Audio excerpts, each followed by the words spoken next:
Hey guys, welcome back to my channel. இன்றைக்கி நம்ம சேனலில் குக்கிங் அனிமியோட பார்ட் 4 தான் பார்க்க போகிறோம். ஸோ இதுக்கு முன்னாடியே அப்லோட் பண்ணியிருக்கக்கூடிய ப்ரீவியஸ் பார்ட்ஸ்லாம் நீங்கள் இன்னும் பார்க்கலன்னா டிஸ்கிரிப்ஷனில் லிங்க் கொடுத்துருக்கேன், மறக்காமல் போயிட்டு பார்த்துட்டு வாங்க. அப்போனா இந்த பார்ட் உங்களுக்கு ஃபுல் அண்ட் ஃபுல்லி புரியும். உங்களுக்கு குக்கிங் ரொம்ப பிடிக்கும்னா கண்டிப்பாக ஸ்கிப் பண்ணாமல் பார்க்கக்கூடிய ஒரு அனிமி தான் இந்த குக்கிங் அனிமி.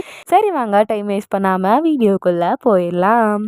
ஒரு வழியாக நம்ம ஹீரோ கஷ்டப்பட்டு துன்பப்பட்டு துயரப்பட்டுன்னு சொல்லிட்டு எல்லா பட்டும் அவர் சேர வேண்டிய நாட்டுக்கு சேர்ந்துடுறாரு.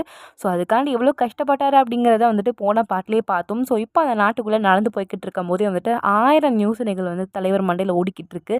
ஸோ அந்த டைமில் ஒரு சொட்டங்கிள் நம்ம ஹீரோ கிட்ட வராங்க. ஸோ என்னோட பேர் இதான் அப்படிங்கிற மாதிரி அந்த சொட்டங்கிள் அவரை பற்றிலாம் ஒரு இன்ட்ரோ கொடுத்துக்கிறாரு.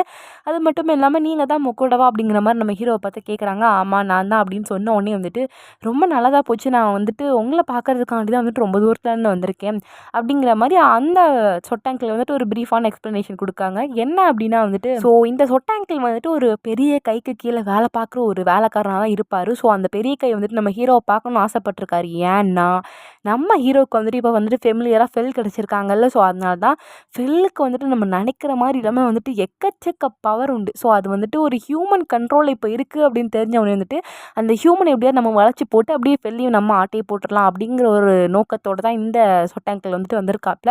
நம்ம ஹீரோக்கு ஸ்ட்ரைக் ஆகுது, என்ன இவர் எப்படி என்னோட ஃபெமிலியர் ஃபெல்லுன்னு சொல்லிட்டு கண்டுபிடிச்சாரு அப்படிங்கிற மாதிரி யோசிச்சுக்கிட்டே இருக்காங்க. அது மட்டும் இல்லாமல் ஃபெல்லையும் சேர்த்து வர கூப்பிட்றானே, இந்த சொட்டங்களோட பார்வையே சரியில்லை, நம்ம போக வேண்டாம் அப்படிங்கிற மாதிரி யோசிச்சுட்டு இல்லை நான் வரல அப்படிங்கிற மாதிரி சொல்லிடுறாரு. பட் ஆனால் சொட்டங்கிள் இல்லை நீங்கள் வரணும் அப்படிங்கிற மாதிரி சொல்கிறாங்க. இல்லை நான் வரல அப்படிங்கிற மாதிரி நம்ம ஹீரோ சொன்னாலும் நீங்கள் வரணும் அப்படின்னு சொல்லிட்டு வரணும்னு சொல்லிட்டு இந்த டைலாக்கே ரொம்ப நேரம் ஓடிக்கிட்டு இருக்கு.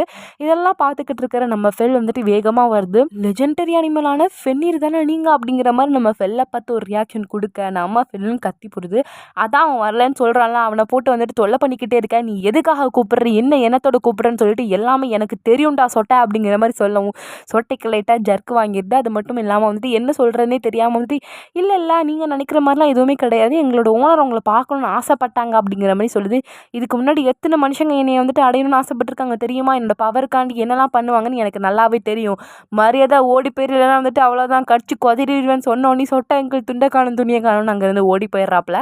அப்போ தான் நம்ம ஹீரோ ஒரு விஷயத்தையும் நோட்டீஸ் பண்ணுறாப்புல. என்னென்னா ஃபெல் நம்மளுக்கு ஃபெமிலியராக இருக்குது அப்படிங்கிற விஷயம் இந்த ஊருக்கே பரவிடுச்சு, அதாவது இந்த நாட்டுக்கே பரவிடுச்சு போலையே அப்படிங்கிற மாதிரி யோசிக்கிறாங்க.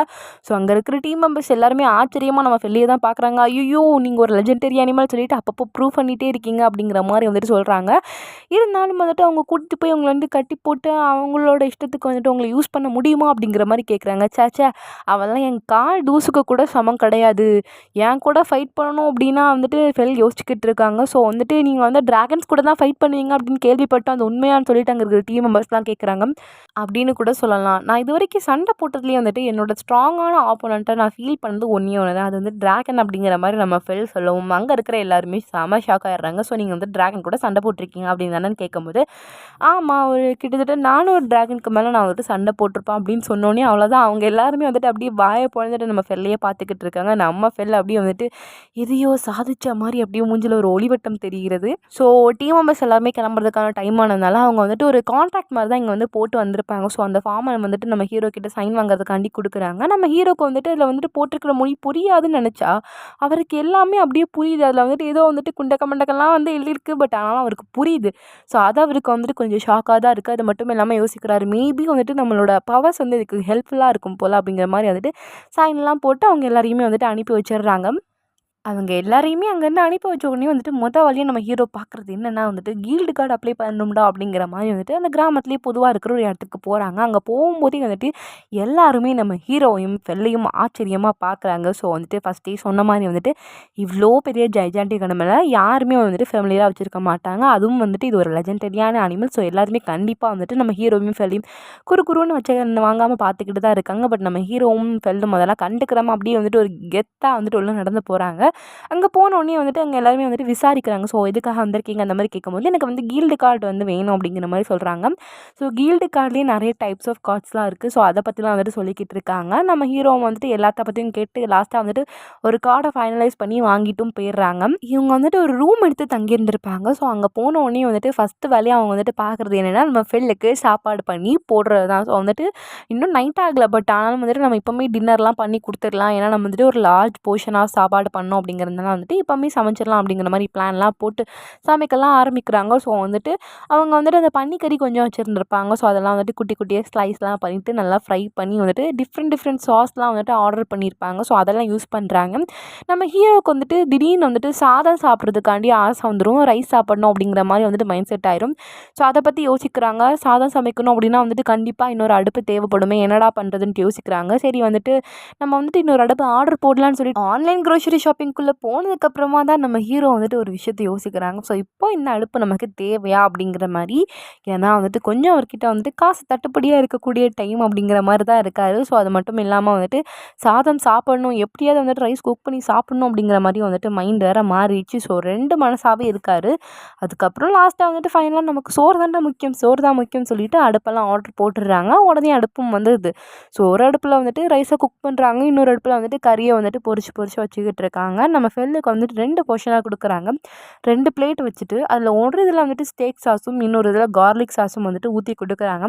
நம்ம ஃபில் வந்துட்டு சும்மா தான் சாப்பிடுது, அது வந்துட்டு டேஸ்ட்டு பார்த்துலாம் சாப்பிடல அப்படின்னு பார்த்தா 2த்தையுமே சாப்பிட்டுட்டு வந்துட்டு முதல்ல கொடுத்துடலப்பா அது வந்துட்டு சூப்பராக இருக்குது, எனக்கு வந்துட்டு அதில் தான் வந்துட்டு வேணும் அப்படிங்கிற மாதிரி கேட்குது. ஓ கார்லிக் சாஸ் போட்டு கொடுத்ததா, சரி நான் அதே பண்ணி கொடுக்கேன் அப்படின்னு சொல்லிட்டு நம்ம ஹீரோவும் பொரிச்சு கார்லிக் சாஸ்லாம் ஊற்றி கொடுக்குறாங்க. வெல்லம் வந்துட்டு நல்லா வந்து சாப்பிட்டு சூப்பராக இருக்குது அப்படின்னு சொல்கிற மாதிரி வந்துட்டு ரெஸ்ட்டெல்லாம் எடுக்க ஆரம்பிச்சிடுது. இப்போ நம்ம ஹீரோ ஆசாசியாக வாங்கி வச்ச அடுப்பில் வந்துட்டு ரைஸ் எல்லாம் வெந்து முடிஞ்சிருது. ஸோ அதெல்லாம் வந்துட்டு எடுத்து வந்துட்டு ஒரு பவுலில் வந்துட்டு அழகாக அசம்பிள் பண்ணுறாரு. ஸோ சாதம் கொஞ்சம், கறி கொஞ்சம், வெஜ்ஜீஸ் கொஞ்சம் அப்படின்னு சொல்லிட்டு சூப்பராக அசம்பிள் பண்ணுறாரு. ஸோ அதை பார்க்கவும் நம்ம ஃபில்லுக்கு வந்துட்டு திருப்பியும் பசிக்க ஆரம்பிச்சிருது. என்ன நீ மட்டும் வந்துட்டு ஏதோ ஸ்பெஷலாக சாப்பிட்ற, என்ன சாப்பிட்ற அப்படிங்கிற மாதிரி வந்துட்டு கேட்குது. ஸோ நம்ம ஹீரோ வந்து இந்த மாதிரி வந்துட்டு ரைஸ் தான் சாப்பிட்றேன் அப்படிங்கிற மாதிரி சொன்னாலும் வந்துட்டு நம்ம ஃபெல் விடாமல் எனக்கும் அது வேணும், மரியாதையை கூட அப்படிங்கிற மாதிரி சொன்னோன்னே நம்ம ஹீரோவும் வந்துட்டு ஃபெல்லுக்கும் கொடுக்குறாங்க. இப்படியே ஒரு வழியாக 2 பேரும் வந்துட்டு நல்லா சாப்பிட்டு முடிச்சிடுறாங்க. எல்லாம் சாப்பிட்டு முடிச்சதுக்கப்புறமா நம்ம ஃபெல் சொல்கிறப்ப, ஸோ நான் வந்துட்டு எப்போதுமே வந்துட்டு கறி மட்டும்தான் டேஸ்ட்டாக இருக்கும்னு நினச்சேன், தானியெல்லாம் இவ்வளோ டேஸ்ட்டாக இருக்கும்னு நான் எதிர்பார்க்கவே இல்லைப்பா, சூப்பராக இருந்தது அப்படிங்கிற மாதிரி சொல்கிறாங்க. ஓகே ஃபெல் நம்ம வந்துட்டு நாளைக்கு சந்திக்கலாம் அப்படின்னு சொல்லிட்டு 2 பேருமே வந்துட்டு தூங்குறதுக்காண்டி போகிறாங்க. பட் நம்ம ஹீரோ வந்துட்டு தூங்குறதுக்கு முன்னாடி ஒரு விஷயம் யோசிக்கிறாங்க. ஸோ நாளைக்கு நம்ம வந்துட்டு என்ன பண்ணலாம், ஃபஸ்ட்டு நாளைக்குள்ளே திங்ஸ் எல்லாம் அரேஞ்ச் பண்ணி வச்சுட்டு தூங்கலாம் அப்படின்னு சொல்லிட்டு ஏதோ வந்துட்டு அரேஞ்ச்லாம் பண்ணி வைக்கிறாப்புல. ஸோ அடுத்த நாள் விடியவும் செய்து ஸோ அவங்க அரேஞ்ச் பண்ணி எடுத்து வச்சுருக்கிற திங்ஸ் எல்லாம் எடுத்துகிட்டு அவங்களோட கீல்டுக்கு வந்துட்டு கொண்டு போகிறாங்க. ஸோ அங்கே வந்துட்டு ஒரு கீல்டு கார்டு வாங்கியிருப்பாங்க, அந்த இடத்துக்கு தான் கொண்டு போகிறாங்க. அங்கே கொண்டு போயிட்டு வந்துட்டு நான் இதை வந்துட்டு விற்க விரும்புகிறேன் அப்படிங்கிற மாதிரி சொல்கிறாங்க. ஸோ அவங்களும் ஓப்பன் பண்ணி பார்த்துட்டு வந்துட்டு ரொம்ப ஆச்சரியப்படுறாங்க. இவ்வளோ ரேரான ஐட்டம் எப்படா இவன் தூக்கிட்டு வந்தான் அப்படிங்கிற மாதிரி யோசிச்சுட்டு ஒரு நிமிஷம் இருங்க அப்படின்னு சொல்லிட்டு அவங்க ஹெட்டு கிட்ட போயிட்டு இன்ஃபார்ம் பண்ணுறாங்க. ரிட்டன் வேகமாக ஓடி வந்துட்டு எங்கள் ஹெட் வந்துட்டு உங்களை பார்க்கணும்னு சொன்னாப்ல, ஸோ வாங்க அப்படின்னு சொல்லிட்டு நம்ம ஹீரோ வந்து மேலே கூட்டிகிட்டு போகிறாங்க. அங்கே போன உடனே நம்ம ஹெட் வந்துட்டு நம்ம ஹீரோ கிட்ட வந்துட்டு விசாரிக்கிறாப்ல. ஸோ இவ்வளோ விலை மதிக்க முடியாத ஒரு பொருள் வந்துட்டு உனக்கு எப்படிப்பா கிடச்சிது அப்படிங்கிற மாதிரி கேட்குறாங்க. நம்ம ஹீரோ வந்துட்டு விலை மதிக்க முடியாத பொருளா அப்படிங்கிற மாதிரி ஆச்சரியமாக வந்துட்டு பார்க்குறாப்புல. ஸோ நம்ம ஹீரோ வந்துட்டு ஆன்லைன் க்ரோசரி ஷாப்பிங் மூலயமா கொஞ்சம் உப்பும் பெப்பரும் வந்துட்டு வாங்கியிருப்பாங்க. ஸோ அதை தான் வந்துட்டு இங்கே வந்து எக்ஸ்சேஞ்ச் பண்ணி காசு வாங்கிட்டு போகலான்னு சொல்லிட்டு வந்திருப்பாங்க. ஆனால் அது வந்துட்டு இவ்வளோ விலை மதிக்க முடியாத ஒரு பொருளாக இருக்குன்னு சொல்லிட்டு யோசிச்சு கூட பார்த்துருக்கவே மாட்டார். ஸோ நம்ம ஹீரோ அப்படியே வாயை பொழந்து ஆச்சரியமாக பார்த்துக்கிட்டு இருக்கிறப்போ ஹெட் வந்துட்டு அவரே வந்துட்டு கேட்குறாப்புல. ஸோ எவ்வளோ வந்துட்டு இதுக்கு காசு எதிர்பார்க்குறீங்கன்னு கேட்குறாங்க. நம்ம ஹீரோ வந்துட்டு ஒரு ரேட் சொல்லலான்ட்டு போகிறாரு. அதுக்குள்ளே ஹெட்டே வந்துட்டு அவசரப்படுக்க மாதிரி அவரே வந்துட்டு பேசிடுறாப்புல. ஸோ வந்துட்டு உப்புக்கு 4 தங்க நாணயமும் பெப்பருக்கு 10 தங்க நாணயமும் கொடுக்குறேன் அப்படின்னு சொல்கிறாங்க. நம்ம ஹீரோக்கு அப்படியே ஷாக் ஆகிடுது. என்னது மொத்தமாக 14 கோல்டு காயின்ஸா அப்படிங்கிற மாதிரி வந்துட்டு ஆச்சரியமாக பார்க்குறாப்புல. பிகாஸ் ஆன்லைன் க்ரோசரி ஷாப்பிங்கில் வந்து வெறும் 5 காப்பர் காயின் வச்சு தான் வாங்கியிருப்பாங்க. ஸோ இங்கே வந்துட்டு 14 கோல்டு காயின்னோடனே அப்படி ரொம்ப ஆச்சரியப்படுறாப்ப. ஸோ ஆச்சரியப்பட்டு அப்படி வந்துட்டு ஷாக்கில் பேசாமலே இருக்கும்போது அந்த ஹெட் வந்துட்டு என்னப்பா கம்மியாக இருக்குதுன்னு நினைக்கிறேன், நான் வந்துட்டு 15 கோல்டு காயின் கொடுக்குறேன், என்ன ஓகேவா அப்படிங்கிற மாதிரி கேட்குறாங்க. நம்ம ஹீரோக்கு இன்னும் கொஞ்சம் ஷாக் ஆகிடுது. என்னது இவன் விலை கூட்டிகிட்டே போய்கிட்டு இருக்கான் அப்படிங்கிற மாதிரி வந்துட்டு ஷாக்காக பார்த்துக்கிட்டு இருக்காங்க. சரி 14 கோல்டு காயின் தரேன் ஓகேவா அப்படிங்கிற மாதிரி கேட்குறாங்க. இன்னும் நம்ம ஹீரோக்கு ஷாக் ஆகிட்டே தான் இருக்குது. அதுக்கப்புறம் வந்துட்டு சரிப்பா லாஸ்ட்டாக 17 கோல்டு காயின் தரேன் ஓகேவா அப்படிங்கிற மாதிரி கேட்குறாப்புல. நம்ம ஹீரோ வந்துட்டு ஓகே அப்படிங்கிற மாதிரி கத்தி சொல்கிறாப்புல. நம்ம ஹீரோ வந்து ஷாக்கில் அமைதியாக இருக்கிறதுக்கு அவர் ரேட் ஏற்றிக்கிட்டே போகிறாரு. ஸோ நம்ம ஹீரோ வந்துட்டு ஓகே பண்ணி காசெல்லாம் வாங்கிட்டு வந்துட்டு இங்கேருந்து கிளம்பி போகிறாங்க. இங்கேருந்து திருப்பி ரிட்டன் போகும்போது தான் வந்துட்டு நம்ம ஹீரோக்கு ஒரு விஷயம் ஞாபகம் வருது. ஸோ அட்வென்ச்சரல் கில்ட்லேயும் வந்துட்டு கார்டு வாங்கணும் அப்படின்னா தான் வந்துட்டு இவங்களால் ஏதாவது வேட்டையாடினா கூட அதை வந்துட்டு அங்கே கொடுத்து வந்துட்டு காசாக்க முடியும். ஸோ அதனால் வந்துட்டு அட்வென்ச்சரல் கில்டுக்கு போகிறாங்க. அங்கே போயிட்டு வந்துட்டு எனக்கு வந்துட்டு ஒரு அட்வென்ச்சரல் கில்டு கார்டு வேணும் அப்படிங்கிற மாதிரி கேட்குறாங்க. ஸோ அவங்க ஒரு ஃபார்ம் கொடுக்குறாங்க. இதை ஃபில் பண்ணித்தா அப்படிங்கிற மாதிரி சொல்கிறாங்க. நம்ம ஹீரோ வந்துட்டு ஃபில் பண்ணலாம் கொடுத்த உடனே வந்துட்டு அவங்க ஒரு கார்டு கொடுக்குறாங்க. ஸோ நீ இப்போ தான் வந்துட்டு ஃபஸ்ட்டு வந்துட்டு ஜாயின் பண்ணியிருக்க. அதனால் வந்துட்டு லோவஸ்ட் ரேங்க்கில் இருந்தால் வந்துட்டு நீ ஆரம்பிக்கணும். நீ இப்போ வந்துட்டு உனக்கு ஜி ரேங்க்கில் தான் நீ வந்துட்டு இருக்க அப்படிங்கிற மாதிரி சொல்கிறாங்க. அது மட்டும் இல்லாமல் உனக்கு ஜி ரேங்குக்கும் எஃப் ரேங்குக்கும் வரக்கூடிய மிஷின்ஸ் மட்டும்தான் நீ வந்துட்டு எடுத்து வந்துட்டு பண்ண முடியும். ஸோ அவங்களுக்கு என்ன வேலை கொடுக்குறோமோ நீ அந்த வேலையை தான் பார்த்து வந்துட்டு ரிட்டனாக நீ காசு வாங்கிட்டு போகலாம் அப்படிங்கிற மாதிரி சொல்கிறாங்க. இதோட பார்ட் 4 முடியுது. ஸோ இனிமேல் வரக்கூடிய பார்ட்ஸ் எல்லாம் பார்க்குறதுக்காக மறக்காமல் நம்ம சேனலை சப்ஸ்கிரைப் பண்ணிக்கோங்க. உங்களுக்கு இந்த வீடியோ பிடிச்சிருந்தா லைக், ஷேர் மற்றும் கமெண்ட் பண்ணுங்கள்.